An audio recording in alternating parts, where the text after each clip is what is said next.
The win of the toss might be important here tonight because the last 9 World Cup penalty shootouts have been won by the side who have taken the first penalty.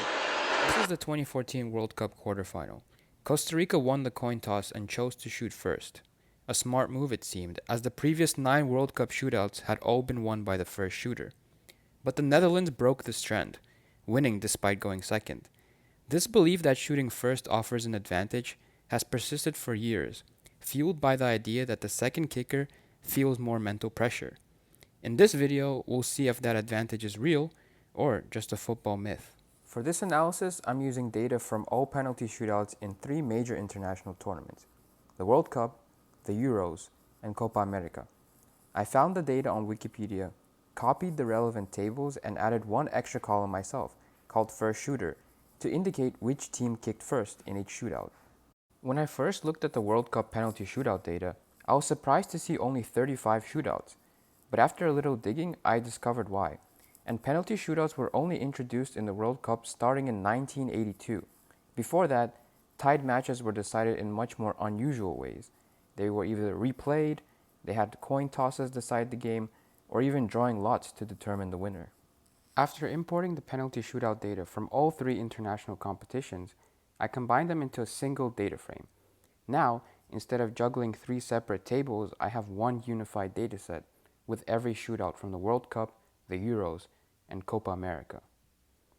Next, I added a new column called First Shooter Won, which simply checks whether the team that kicked first also won the shootout.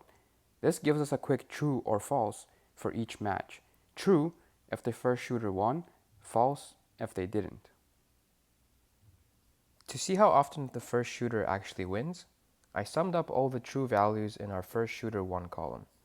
That gives me the total number of shootouts won by the team that kicked first. I then did the opposite, counting all the false values, to find out how many shootouts were won by the team that kicked second. So to summarize, out of all these shootouts, the team shooting first won 46 times, while the team shooting second won 47 of the times. Now, instead of just looking at raw win counts, let's see the win rate for teams that shot first. I calculated the proportion of shootouts won by the first shooter, then compared it to the win rate of teams shooting second. Here's the pie chart. The green slice shows the percentage of shootouts won by the first shooter, and the red slice shows those won by the second shooter. The data shows that the first shooter wins about 49.5% of the time, while the second shooter wins 50.5% of the time. So there's almost no advantage. The odds are practically even. It's important to note, though, that these numbers are based only on the dataset we're analyzing here, so the Euros, the World Cup, and the Copa América.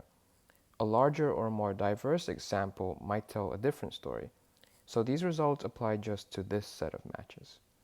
Still, within this dataset, there's really no advantage to shooting first. It's basically a coin flip.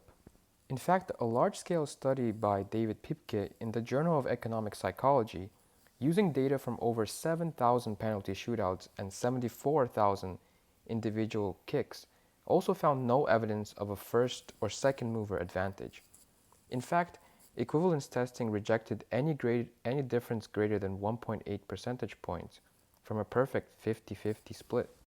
So after crunching the numbers from the World Cup, the Copa América, and the Euros, and looking at David Pipke's massive study with thousands of shootouts, the verdict is pretty clear. Going first or second doesn't give you an advantage. At the end of the day, it depends on the quality of the kick, the goalkeeper's ability, and whether a player can handle their nerves rather than the order you shoot in.